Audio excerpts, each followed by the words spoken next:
There's actually like no chance I'm not going to cry.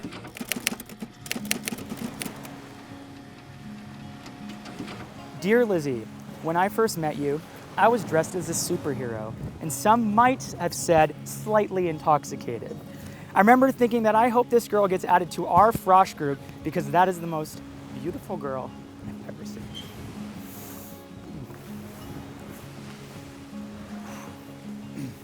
I never once imagined that I ever get to spend a few hours with you, let alone 9 years, 2 cats, a condo, a house, 2 YouTube channels, 1 marketing company, and approximately 4,552 salt and vinegar chips later, we are here, finally getting married.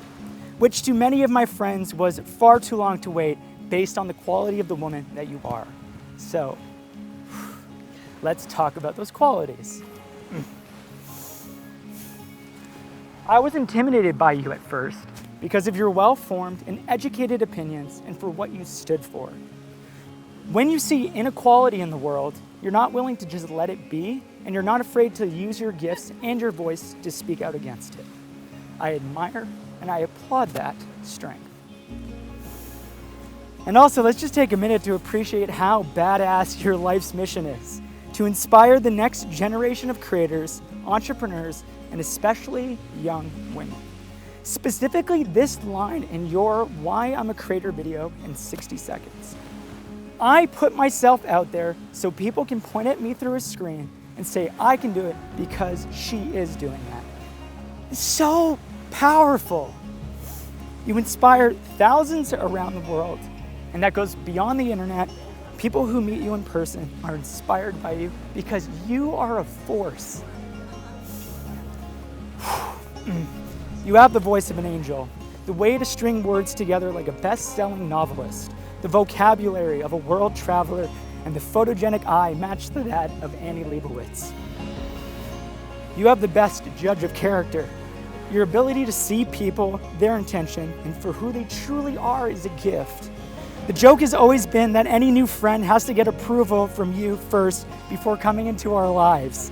And that's a real thing, and I'm very grateful for that. So thank you for protecting me and being my most trusted counsel. My favorite memories in life have been with you. From eating pizza in a random harbor in the middle of the North Atlantic Ocean to janky scooter rides through the rice fields of the Philippines. We've collected so many beautiful, unique, and honestly rated R stories, and it doesn't even feel like we scratched the surface. This is a bit of a dad joke alert, so I apologize. If life was a movie, I am Nicolas Cage and you are my national treasure. I'm not afraid of the challenges that life will throw at us because I am standing beside the woman who received the most determined award from her grade 5 elementary school basketball team. Your resilience astounds me. When you have something to prove or you want something in life, you will not stop until you succeed because Peirces aren't quitters. So thank you, Ron Peirce, for that.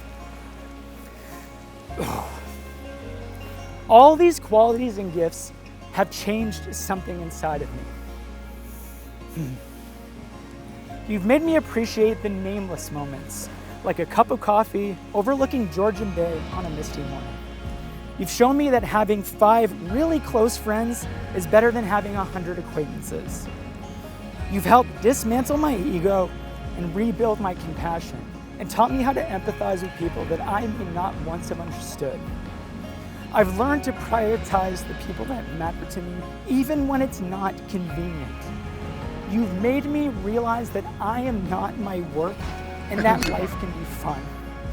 So when I look at my life with all of the achievements and the milestones, none of it would mean anything without you. So here are my vows.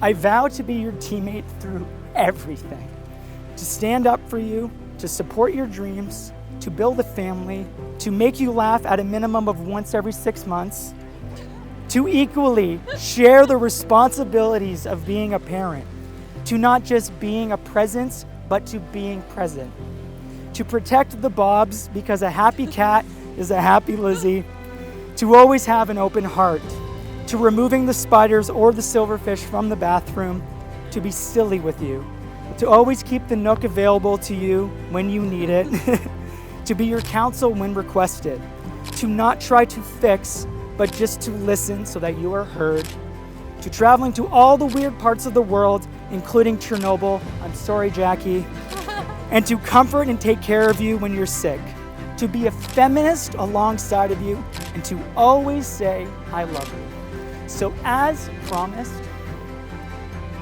I love you.